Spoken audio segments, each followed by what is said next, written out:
Hey guys, this is Mr. Feminist speaking from this grand old kitchen. Um, yeah, I was inspired by my buddy who has a blog. Really cool girl. I should put up the link or something. Yeah, and she made the decision to make video blogs instead of writing because I don't know. It seems like an easier thing almost just to sit in front of a computer and talk to yourself because I love talking to myself and I talk to myself probably more than the average person. But yeah, and I find it very therapeutic, almost more so than writing down my thoughts and feelings because verbalizing something, you're also listening to yourself and you're able to juggle stuff around and organize your thoughts and yeah, whatnot. So why not put it on the internet, eh? So that everybody in the world can get into your head. Ooh. So anyways, that's why I'm here. That's why I'm talking. Work just called me in 4 hours early, which kind of sucks because I was planning on reading all morning and drinking coffee. So, good thing I got up early because I had an hour and a half with that. But I get overtime, so that's a good thing because money is perfection and success and all you need in life, right? No! Which I'm going to talk about in today's edition of Mr. Feminist Speaks. Okay, so yeah, I'm reading this book called The 100 Thing Challenge. I love these sorts of books. They're my guilty pleasure, except not very guilty because they're very pleasurable and awesome.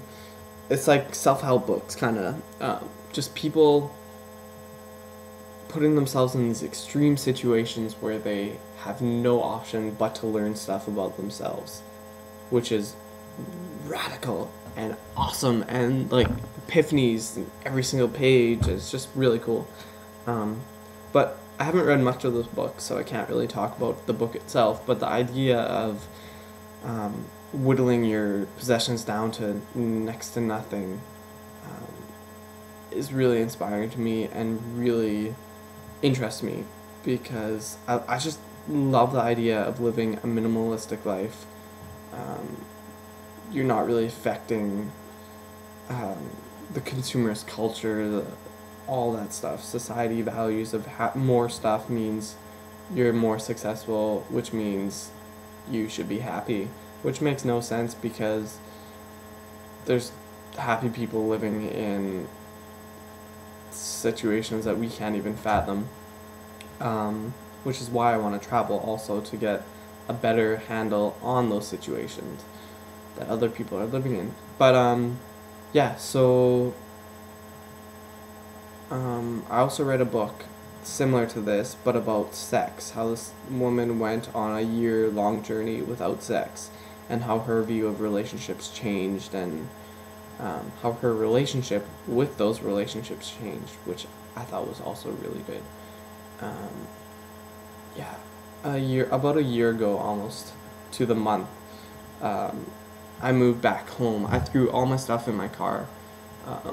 And I drove home and I was like, hey, can I live here? I'm going traveling in a couple months. My stuff will just chill in my car. So I went traveling, and the previous year to that, when I was living on my own or with my brother, I got too wrapped up in relationships, too wrapped up in finding somebody, being happy, or finding somebody in order to be happy, and I lost myself or whatever, you know.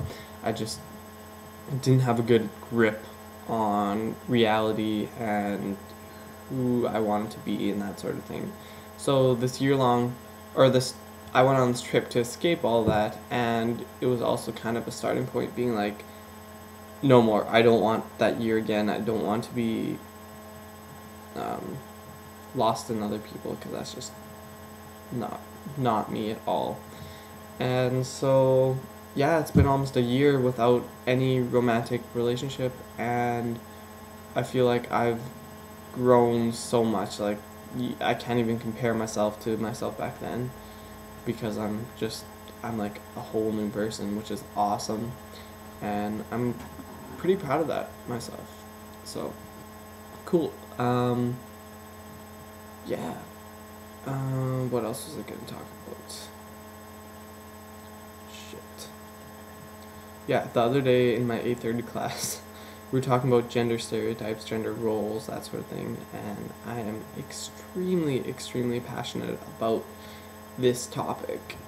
So I was like, I have to say something, and if I don't, I'm gonna kick myself later because I have to say something.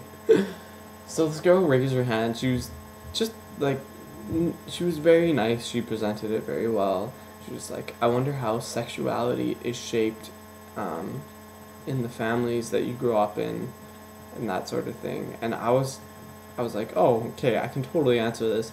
I grew up in a really conservative, religious home, and now I'm like this gender fluid, sexuality fluid kind of person, where nothing is black and white really. And I was just gonna make it concise, like 2 sentence worth of answer, and I was just gonna like sit back and relax and just lay it on the table. But instead, I raised my hand, and like I never raise my hand in classes usually because I just shy away from it, and I just went off on this weird tangent about nothing is black and white. That's what makes life beautiful. And I said that like 3 times. It's like, what? And then afterwards, I didn't even answer her question. I just was like, that's what makes life beautiful. And then afterwards, I was just like, whoa, that made no sense. And all these people are just staring at me, smiling and nodding, because they all think I'm fucking crazy. So, it took me a lot of courage and a lot of swallowing my pride and embarrassment to get back to go back to that class. But yeah. So that's how my day went. Yeah. So yeah, until next time, have a good day. Smile lots. Talk to yourself because it does help. And yeah, I'll see you later.